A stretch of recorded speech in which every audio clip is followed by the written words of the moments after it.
Hello everyone, my name is Jamie from Fitness Business Growth. As always, I'm here with Mitch. Today is episode 12 of the Fitness Business Growth podcast. Today we're talking about a very, very important topic, lead nurture. Cue the intro and we'll see you guys in a minute.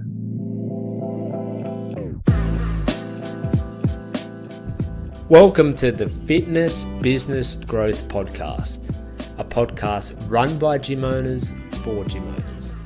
My name is Mitch, and along with Jamie, we are your hosts, and we will be discussing all the important things that you need to run a successful fitness business.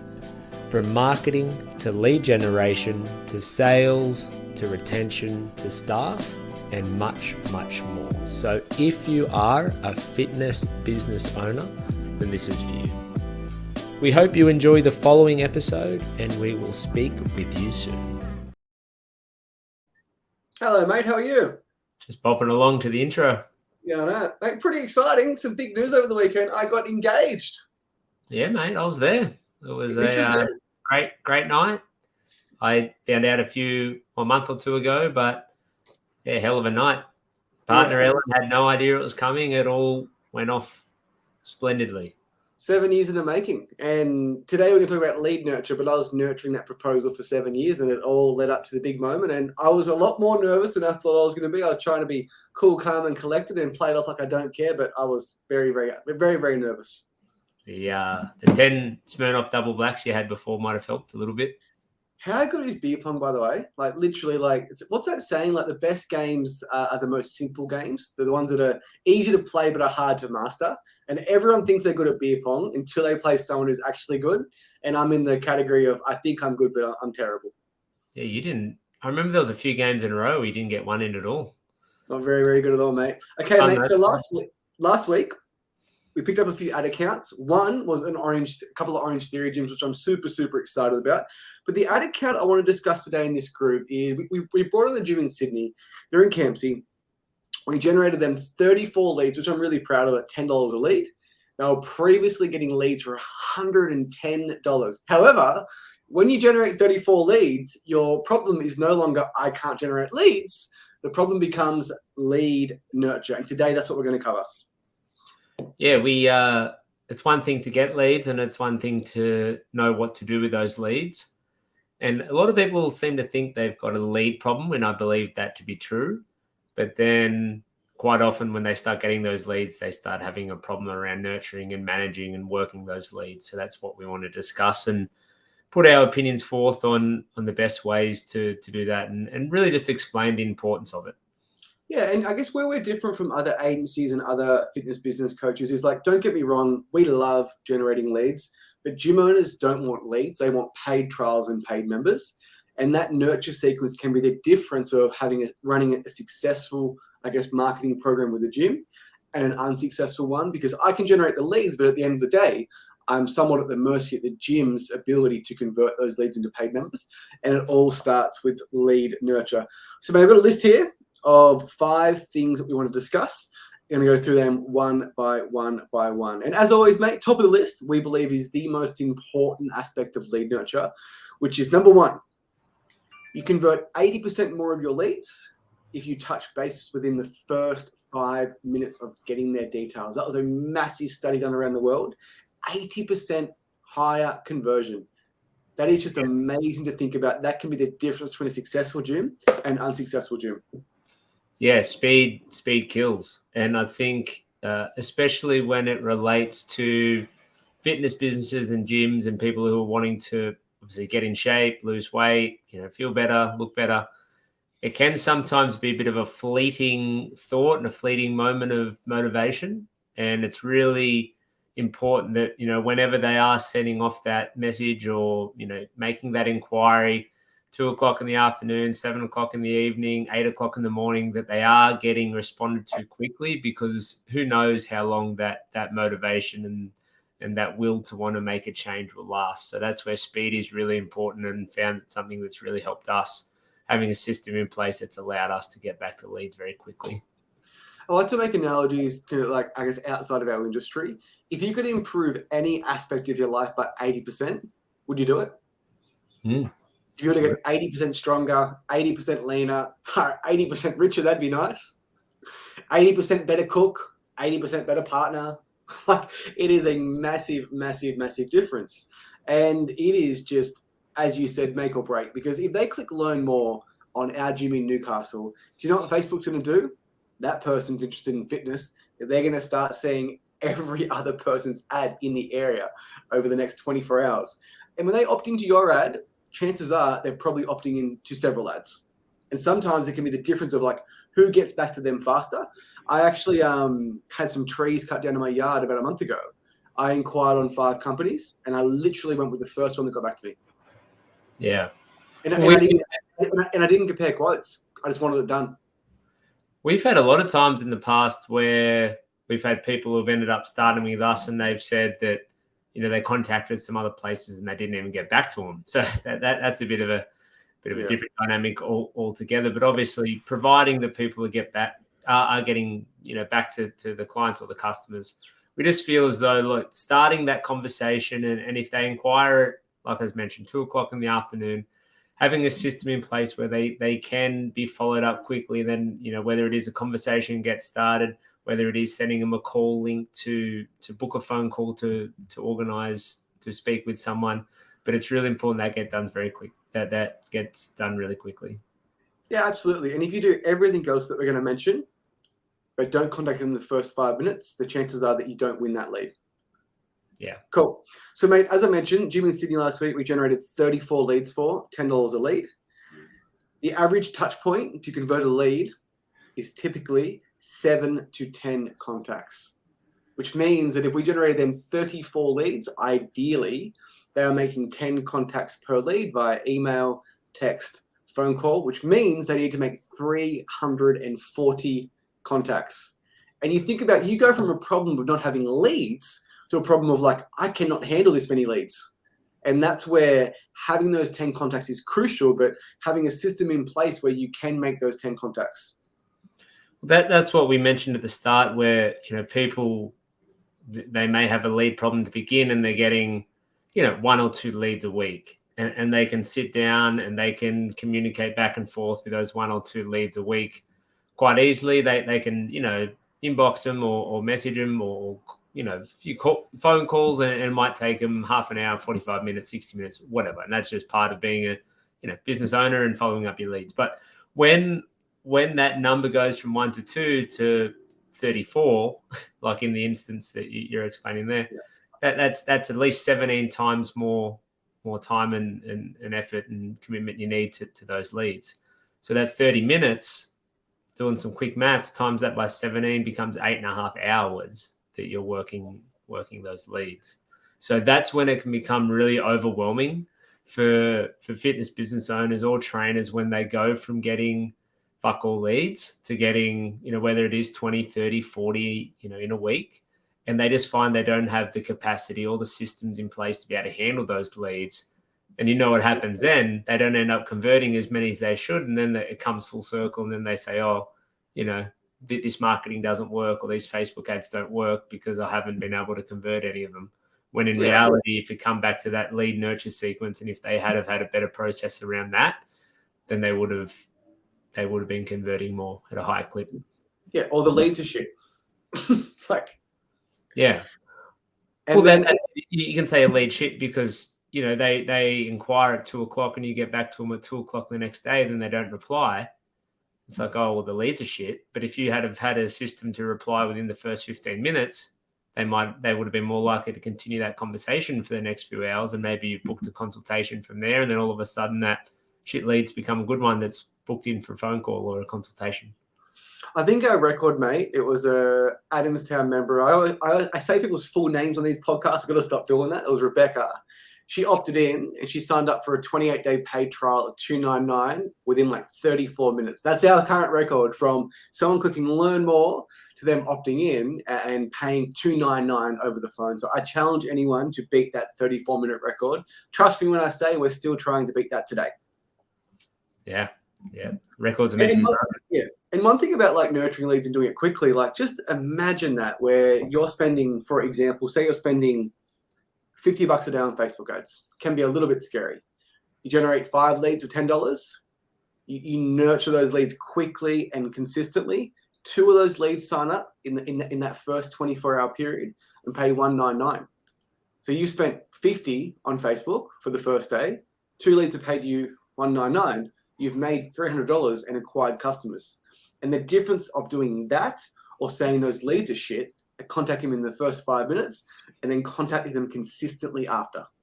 I remember, mate, when we opened up one of our locations, pre-systems, pre-software, pre-automations, we had like 53 leads in like 2 or 3 days. And I knew all these things about contacting them fast and consistently. And I built myself a little online prison where like it does become overwhelming because I was going through my phone every 4 hours, sending out 53 messages, like manually, like my fingers were going to fall off.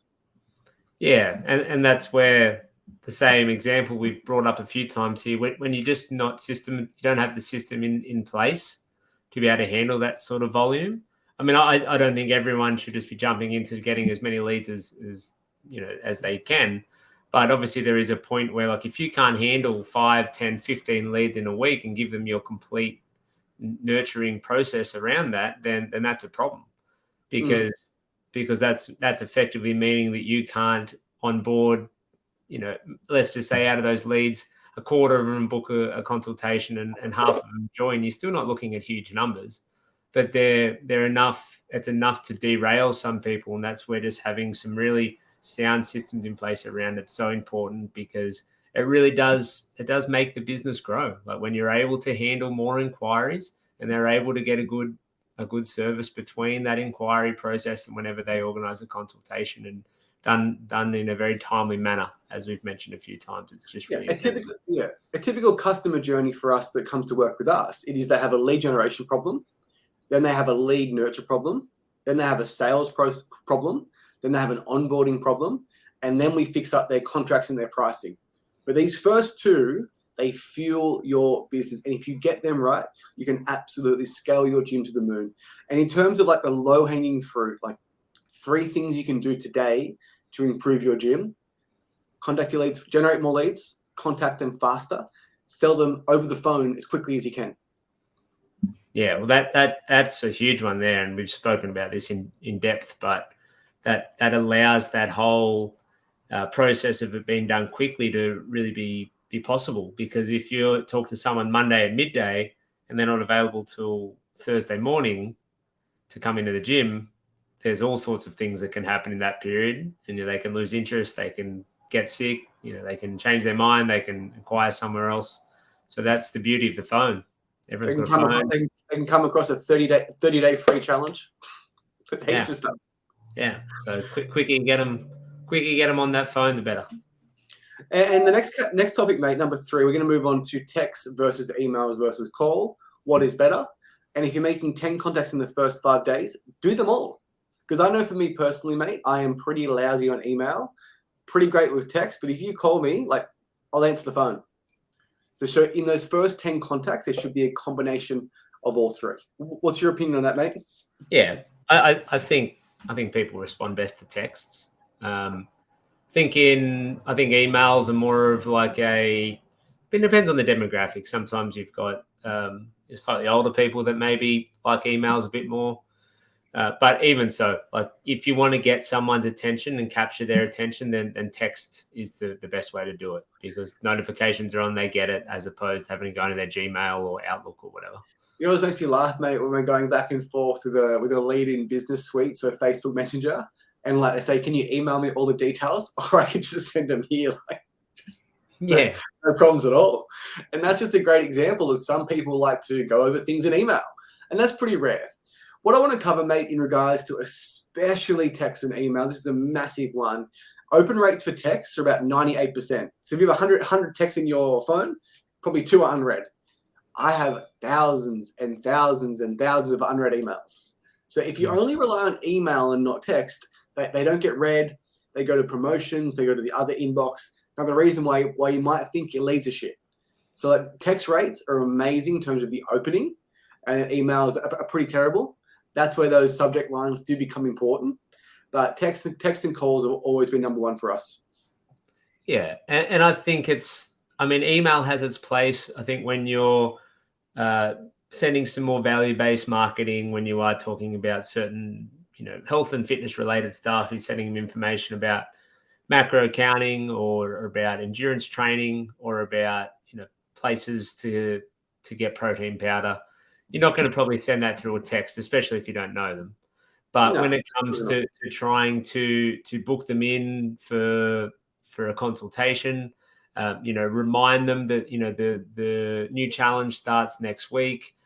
Reaching out to someone, following up with them if they, you spoke with them before. That text is always going to be your best bet with that. Outside of phone call, we're talking about written communication, but text is going to win every time. But for most softwares, you can link it all up. So email just happens in the background anyway. Very, very cheap, very easy to set up. And if you can do it, then why not? But text is always going to be the most effective. So just to recap, this is before someone books in for a consultation, before someone comes into your club or books in for a phone call. Number one, contact them within the first 5 minutes. That can be difficult if you're running sessions. There's amazing software and automations you can have off the back that do that for you. Number two is contact them 10 times for 10 days straight, or 5 days straight, before you come and tell me that your leads are shit. Because the truth is, guys, people are busy and your gym isn't the most important thing going on in that person's life. So you need to make the effort with them. Number three, you must do a combination of text, email, and phone number, just due to people's personal preference and how they read and view, communication. At that point, mate, let's say they booked in for the phone call. Job's not finished. They booked in for a phone call. They booked in for a phone call in 48 hours. What should happen next to nurture that lead, mate? Well, we need first and foremost the confirmation. That's where it's a reminder, effectively, because I don't know about you, but something that I book for 2 days' time today, I'm very likely going to forget about it, no matter how excited or how good it sounds or whatever. So we have a process leading up to it, which reminds them of when the call is going to be. But even the morning of or a few hours before, that's always the most important one in our eyes, where we say, hey, just confirming you're still good for your 2 p.m. call today. Looking forward to chatting. I'll give you a ring then. And so someone books a call, they'll get an immediate email and text. Once again, software does that. And then we'll send someone 24 hours before, 2 hours before, and on day of that phone call, we also do it manually, because there is something about that manual text message just before the phone call. Now, in those emails leading up to the call, it makes perfect sense for thanks for booking in for a call, prepare to be inspired, and there's testimonial before and after, Google reviews, our charity events. What we're doing now is we're just warming them up for that phone call or consultation, which will then increase the show-up rate, which is another massive thing I see with fitness business owners, where people book out 7 days in advance. There is no confirmation. They don't show up, and they say, these leads are shit. Yeah, because you've got to remember too that a lot of the time, if you're running paid ads, or even if you're not running paid ads, if it's just something organic, and then people book a call, they might not know a whole lot about you. They book a call, they're excited, they want to lose 10 kilos, they're a gym, they can help me. All right, let's do this. But they still don't know too much about who these guys are. They might not even remember the name of your business. So that's where it's a really important period between that time and the time when the call is, to send them some content, send them some information about the highlights of your business, people who have seen some really great results, people who have spoken really well of your business, some of the cool things that you and your business have done, like raise money for local, charity or sponsored events or whatever it may be.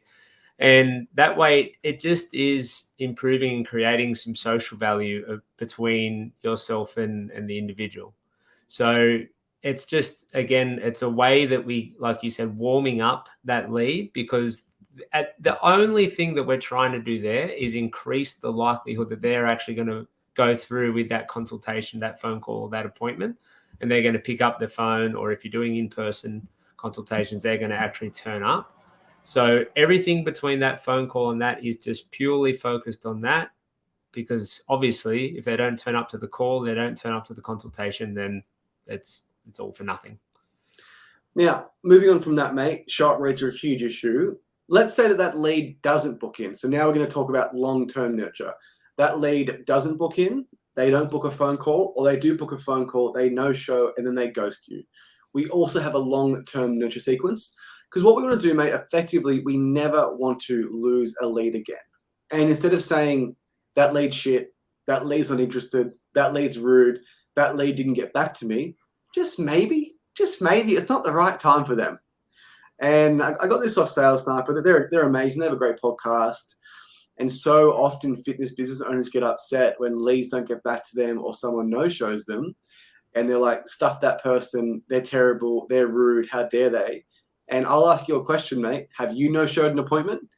And if you say no, I don't trust you anymore. Yeah, well, I can't think of one off the top of my head, but I am damn sure that I have. And I like to think I'm a pretty good person. Do you walk into JB Hi-Fi, speak to a computer rep about buying this laptop, and then walk out and then buy it elsewhere? Of course. Are you a bad person? Don't think so. Neither are the leads. When you have that feeling of towards the leads that they're bad, or they don't respect you, or they're a waste of time, or they're no good, and you ghost them, or you don't keep them in your pipeline, you're doing you a disservice, because you will lose that lead. And if you truly believe your fitness business is the best in the area to serve that person, you're doing them a disservice also. So never get upset if a lead no-shows or a lead doesn't get back to you. It's just not the right time, and that's okay. One thing just on that, what I have noticed is people tend to take it a bit harder when they're not getting many leads and they're not booking as many appointments. Like I was talking with someone the other day who said they had, I'm just going to make up some numbers, so if they're listening, it doesn't. Don't know. I'm talking about them. They had eight appointments, or they got 8 leads, and only 2 of them showed up, and the other 6 haven't gotten back to me yet. Like nothing. I mean, 8 leads is fine, but for them just to be talking about those 6 people, they haven't gotten back to me then, and they were kind of sort of having a bit of a whinge, saying like, well, they haven't responded to me. Like I've reached out to them and they haven't got back. If you're generating 80 leads in a month, are you going to be talking about the 6 or the 60 that haven't gotten back to you, or are you going to be focusing on the 20 that have? So I think it's more of that exact example can be more based around volume. And I think the more leads you generate, the longer you do this, you know that it's just a game of percentages, and there's going to be a certain percentage that just don't get back to you for whatever reason. And like to your point, like you said, it just might not be the right time. They might be inquiring for 3 months down the track. They might be inquiring on behalf of their partner. They might be inquiring for their son. Like we have no idea, right? So there's no reason to get all high and mighty and think, fuck these people because they haven't got back to me, and just take it with a grain of salt and move on. Absolutely. So let's say that they don't book in, they then enter one of our long-term sequences. Now, mate, we like to send about, this is something we actually struggle with transparently. We've been pretty lousy at it, because when you generate so many leads, it's easy to lose a couple. But it's one of our big focuses in 2023, which is to provide every lead 4 value-based emails a month. So one could be about how to improve your sleep, how to drink more water, here's a smoothie, here's a healthy recipe. And then along with that, twice a month, they will also get 2 strong call to action texts. And the text will be the classic 5 guys. Hey, Mitch, it's Jamie from Breakthrough Active. We're looking for 5 people to do our fast Feb 28-day drop a dress size challenge. Reply yes, please, if you're interested. So we're providing those valuable emails. If they're reading them and getting value, we then have the right to hit them up with 2 call to actions. It's one thing that we see gym owners do too, mate, is like, they don't nurture their leads, and all they do is just like, join my gym, join my gym, join my gym, join my gym. You have to give them something to encourage them to engage back. Yeah, you can't always be asking. There's laws of reciprocation. When if you're always asking people for something, then they're going to think that that's all you care about. And that's where, as a gym owner, fitness business owner, any type of business owner, you need to be providing value out and talking with them things outside of joining. And then when you do pop the question, and when it is something that is a little bit more direct and it is a little bit stronger, then they're going to receive that a lot better than if you just ask them the same thing every week, every fortnight, every month for forever. And like you said, it's something we have been focusing on more, developing a lot more content, sending out a lot more information to people, information we feel like they may be interested in. And then when the time does come, we have something to offer them, more likely to respond and more likely to take us up on it because we've been providing other stuff for them. Yeah, absolutely. And it just really is like, if you can think about, like, you get a lead and your goal is to never lose them again, and you're constantly nurturing them, sending them content, and you have a 3-year lease at your gym and want to sign another 3 years, how many leads are you going to have in 6 years? Like, it just compounds and compounds and compounds. And as that list gets bigger, your email and texts become way more effective. So, mate, I want to share, I guess, a few of our numbers last year, which I think gym owners listening should be aspiring to hit. So typically, if we generate 100 leads, 42% go on to be a paid trial, which is really high. So 100 leads, 42 of them will pay us for a 21, a 28-day, or 6-week challenge. Industry standards 25. The majority of gyms I talk to are about 10, right? So 42% is what we did last year. I'm really, really proud of it. And what we did, mate, is we contacted them in the first, we have software that we use. It's amazing. We contacted them in the first 5 minutes. We contacted them 10 times. We tried to book the appointment as soon as possible. They didn't book in that 5 days. We then nurtured them for the rest of their life. And obviously, there's a lot of I can't say the word. There's a lot of fine details in between the time you get the lead to the long-term niche sequence, but they are numbers you should be aspiring to. And if you are under 1 in 4, it's going to be very difficult to make paid ads work for you. And you might have that belief that every lead shit forever. Yeah, and we don't have data on this, but a huge percent of those 42 out of the 100 would be people that we contacted straight away. They weren't people that ended up in the sequence 3, 4, 5, 6 weeks later. Yeah, absolutely. That's 95+%, right? So it's a huge. Yeah, I mean, I'd say even higher. Like, it is literally like, it's not even like the 5-day sequence. Typically, it is in, like, if you send that first text or call in that first 5 minutes, they will respond to you. And even that number, we should start tracking that number, by the way, would be astronomical. Yeah. And the other thing too is, it's really like, when I look at our gyms, I'm not there much anymore, but when I go in there and I see a person, and I remember when they opted in, how fast we responded. I remember that first phone call or that first consultation. They're there 2 years later at a trivia event. Just makes me really, really happy inside, because I know by doing a good job and getting them into our program when they opted in, like, we've changed their life. And you look around, they've made friends, they're going out for breakfast. It's a beautiful thing. We spend a lot of time looking at spreadsheets and talking about strategy and talking about these numbers, but I think it's important from time to time to take a step back and humanize it, like you just said, and know that, oh yeah, that person, that Rebecca that Jamie was talking about earlier, who we converted in 34 minutes, they've also been a member for 15 months and have lost, 7 or 8 kilos. They've made lots of friends. They can deadlift twice the weight of which they started. They come to our Christmas parties, and they have a whole network of people now that they consider their friends in their community. So that's humanizing and showing that what we're doing, it's not just for the sake of converting that lead or getting back to them or whatever. Like, it's 20 steps along in that process, which brings them to this point now where they've been working out regularly for 15 months, and it wouldn't have been happening if we didn't get back to them straight away. So just knowing, and that's truly what believing in the process is, knowing that what you're doing is serving and solving a greater problem and serving the purpose that you want in your business. One controversial thing, mate, in the lead nurture world, especially the coaching world, is, can you contact your leads too many times? Our rule is about 10 times in 5 days. And I read a great quote once. It was like, if you don't get told to piss off every now and again, you're not contacting your leads fast enough. And I can count on one hand generating thousands and thousands and thousands and thousands of leads of how many times someone said, hey, can you please stop messaging me?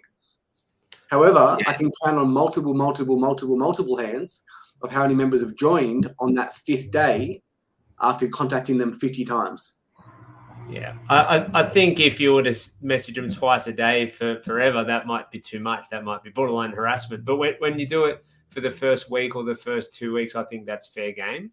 And then as long as it does start to drop off, obviously, because after it only gets the point of diminishing returns, right? You're not going to keep at that volume, but especially the first week, the first week and a half, I think that's prime time for you to hit them daily, and then it can start to simmer off a little bit from there. And it's not something people are going to remember. If they don't want to get your messages, they'll unsubscribe, or they'll tell you, politely or unpolitely that they want out. But I don't think it's something that you need to be ashamed of, that you're trying to help people.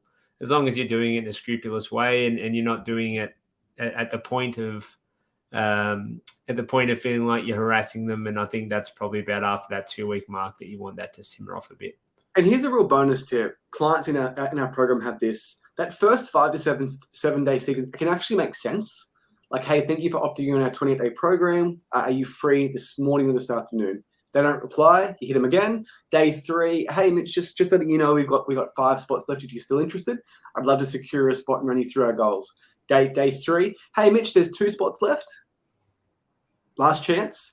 Day 5, hey, Mitch, just so you know, I'm pretty annoying, lol, but my perseverance helps keep our members accountable, which is what they really need. If you're open to having a chat, please let me know. If not, that's okay too. And give them a big fat smiley face. It makes sense. Yeah, I think it's different if you're sending them the exact same message every day, or you're just saying how you want to join, how you want to come down, how you want to call.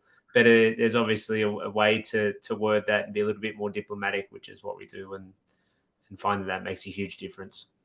And I didn't, absolutely, mate. I think that's a really good place to wrap it up, mate. Anything else?